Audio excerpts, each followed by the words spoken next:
2-4 মাথায় লাঠি নিয়ে একটা কাঠ নিয়ে তাই এখানে এমন বাড়ি মেরেছে রক্তে সমাচার আমি তো বুকটাকে এরকম চেপে ধরে রেখে আমি যাই মা ছেড়ে দাও খবরদার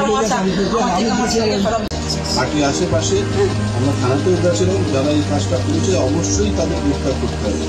আমরা থানাতে সময় নিয়ে এসেছি 4 থেকে 5 দিন, 5 দিনের মধ্যে যদি অ্যারেস্ট না হয় তাহলে আমরা ওখানে একদম মাচা বেঁধে ওখানে ধর্ণা করবো, যতক্ষণ না এই যারা করেছে, যারা মোবাইলের মধ্যে আক্রমণ করেছে, ততক্ষণ না তারা অ্যারেস্ট হচ্ছে সময় সময় যা অসুবিধা হয় বলবেন।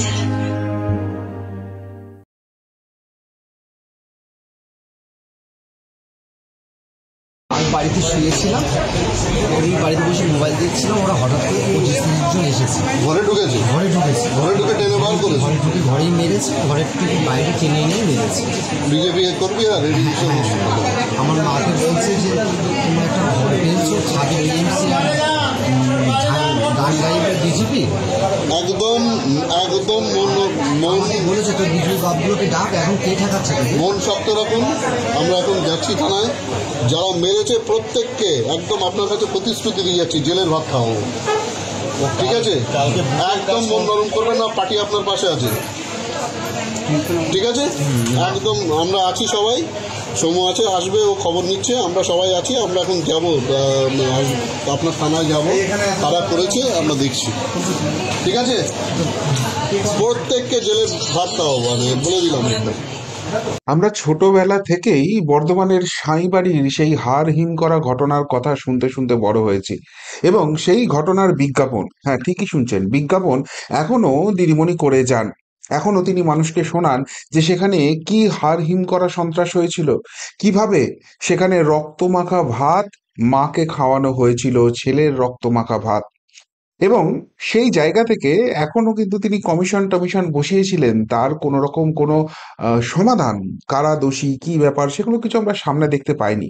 কিন্তু তার নিজের দল যেটা পশ্চিমবঙ্গে শুরু করেছে, সেটা কি সাঁইবাড়িকেও ছাপিয়ে যাওয়ার একটা চেষ্টা? কেননা একই রকম প্রায় ঘটনা ঘটলো এবার বসিরহাটে।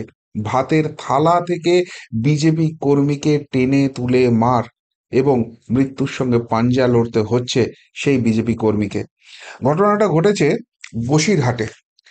আপনাদের প্রথমেই একটা আমি দেখালাম ক্লিপ, এবং সেখান থেকে যেটা জানতে পারছি, বসিরহাট জেলার হারোয়া ব্লকের গোপালপুর 1 নম্বর গ্রাম পঞ্চায়েতের 258 নম্বর বুথের ঘটনা এটা। কি ঘটনা ঘটেছে? আপনারা জানেন যে এসআইআর চালু হতে চলেছে, এমন একটা জল্পনা পশ্চিমবঙ্গ জুড়ে ছড়িয়েছে, এবং সেই জায়গা থেকে যে কোনো স্বাভাবিক সুস্থ শুভবুদ্ধি সম্পন্ন মানুষ তারা চাইছেন যেন তেন প্রকারণে পশ্চিমবঙ্গে যেন এসআইআরটা হয়। এসআইআর না করে রাষ্ট্রপতি শাসন জারি না করলে পশ্চিমবঙ্গে যদি কোনো নির্বাচন হয় সেটা প্রহসন ছাড়া অন্য কিছু হবে না। উল্টো দিকে এই রাজ্যের শাসক দল তৃণমূল কংগ্রেস, তারা কিছুতেই এই রাজ্যে এসআইআর হতে দেবে না। একটা লোকের নামও যদি কাটা যায় তারা একদম তুলকালাম কাণ্ড করে দেবে, এই কথা বলছে। এখন খুব স্বাভাবিকভাবেই প্রশ্ন যাচ্ছে যে এসআইআর কেন করতে দেবে না, কেন করতে দেবে না? বসিরহাটের এই ঘটনায় সেটা প্রমাণ করে দিল। এই যে ভদ্রলোককে দেখছেন বিছানায় শুয়ে আছেন, এর নাম হচ্ছে শুভজিৎ দাস ওরফে টুবাই। ইনি হচ্ছেন ওই 258 নম্বর বুথ, যে বুথটার কথা বললাম, সেখানকার বিএলএ 2, অর্থাৎ সেখানকার বিজেপির হয়ে তিনি বুথের দায়িত্বে রয়েছে। ফলে যেহেতু এসআইআর চালু হতে পারে, তিনি কি করছেন, ভোটার তালিকা নিয়ে বাড়ি বাড়ি বাড়ি বাড়ি ঘুরছিলেন, যাতে করে সেখানে কার বাড়িতে কতজন সদস্য আছে, সেখানে কেউ মৃত ভোটার আছে কিনা তার ডিটেলসটা বার করছিলেন। মূলত মৃত ভোটার কারা রয়েছে এবং তাদের নাম এখনো ভোটার তালিকায় রয়ে গেছে কিনা সেইটা তিনি সার্ভে করে নিচ্ছিলেন। কেননা যদি এসআইআর চালু হয়, যেহেতু তিনি বিএলএ 2, সুতরাং তখন যখন নির্বাচনী আধিকারিকরা আসবেন তাদের সঙ্গে ঘুরে ঘুরে তিনি দেখাতে পারবেন যে দেখুন এরা মৃত, এখন এদের নাম ভোটার তালিকায় রয়ে গেছে। কিন্তু তার এই কাজটা স্থানীয় তৃণমূল নেতৃত্ব কিছুতেই মেনে নিতে পারছিল না। এই শুভজিৎ দাস ওরফে টুবাই, তাকে বারবার বারবার থ্রেট করা হচ্ছিল, এই কাজটা বন্ধ করতে বলা হচ্ছিল। কিন্তু তিনি যেহেতু বিজেপি করেন, তিনি বারবারই বলছিলেন যে না, এটা আগামী দিনে এসআইআর হবে এবং ভোটার তালিকা যাচাই তো যে কেউই করতে পারে। সে তো তৃণমূলও করছে, বিভিন্ন জায়গায় গিয়ে আপনাদের দলের নেত্রী বলে দিয়েছে। তিনি কথা শোনেননি। এবার এক যেদিনকে ঘটনা, এটা কয়েকদিন আগের ঘটনা, 2-3 দিন আগের ঘটনা, যেদিনকে হয় তিনি সকালবেলায় বেরোন এবং কিছু বাড়ি সার্ভে করেন, করে তিনি 9:30 9:30 দিকে বাড়ি ব্যাক করে আসেন। যখন তিনি ব্যাক করে আসছেন, তখন ওই তৃণমূলের যারা স্থানীয় নেতা রয়েছে তাদের মধ্যে নাম উঠে আসছে চন্দন দাস, দীনবন্ধু সান্ডেল, মন্টু কাহার। এই 3 জনের নাম মূলত উঠে আসছে এবং তাদের সঙ্গে তাদের সাঙ্গ পাঙ্গ উপাঙ্গ সব ছিলেন। তারা এই শুভজিৎ দাসকে থ্রেট করতে শুরু করে যে এত কিছু বলার পরও তুই কেন এই এই কাজটা বন্ধ করছিস না, তোকে কে বলেছে এই সার্ভেটা করতে।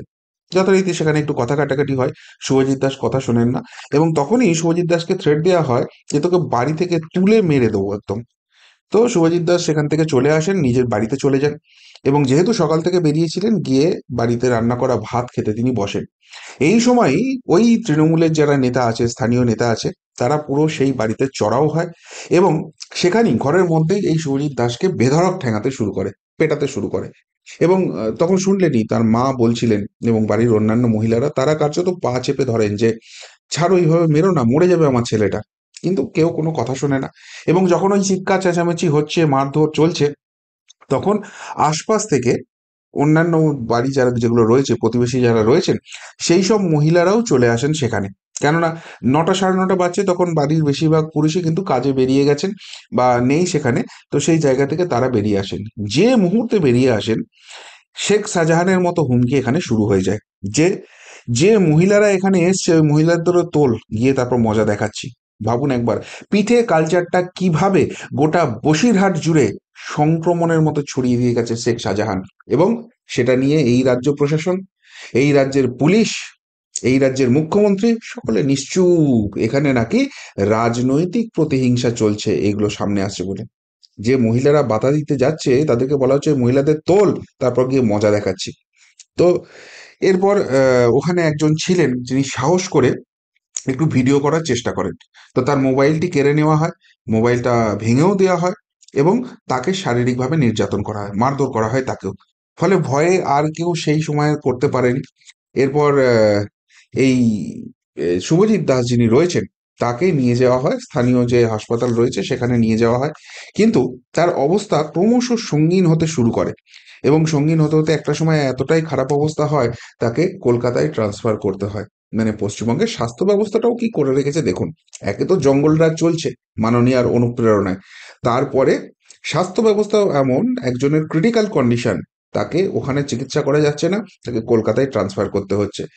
এবং তারপর যেটা হচ্ছে, তাকে আরজি করে শেষ পর্যন্ত ভর্তি করা গেছে, সেখানে তার চিকিৎসা চলছে, কিন্তু অবস্থা অত্যন্ত সংকটজনক, শেষ খবর যেটা পেলাম।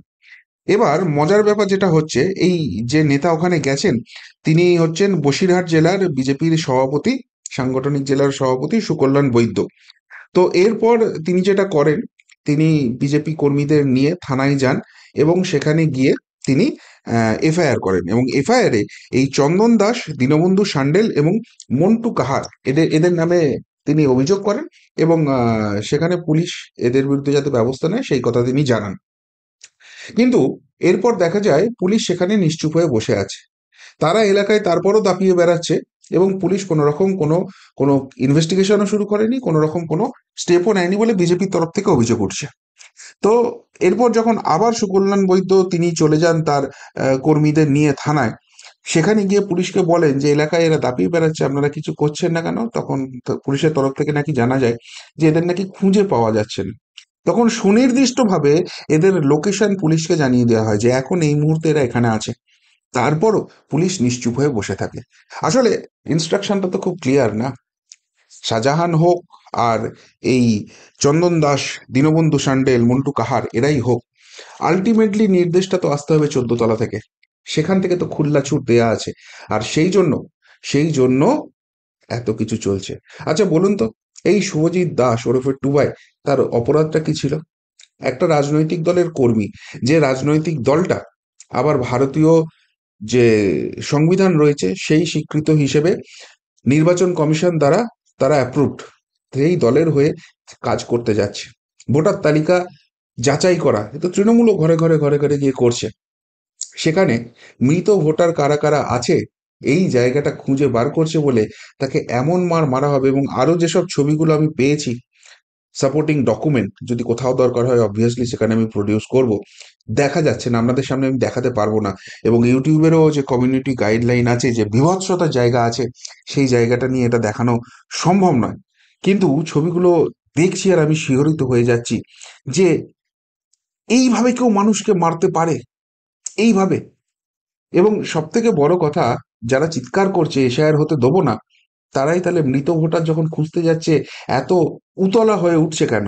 তার মানে প্রাণভোমরাটা ওখানেই লুকিয়ে আছে।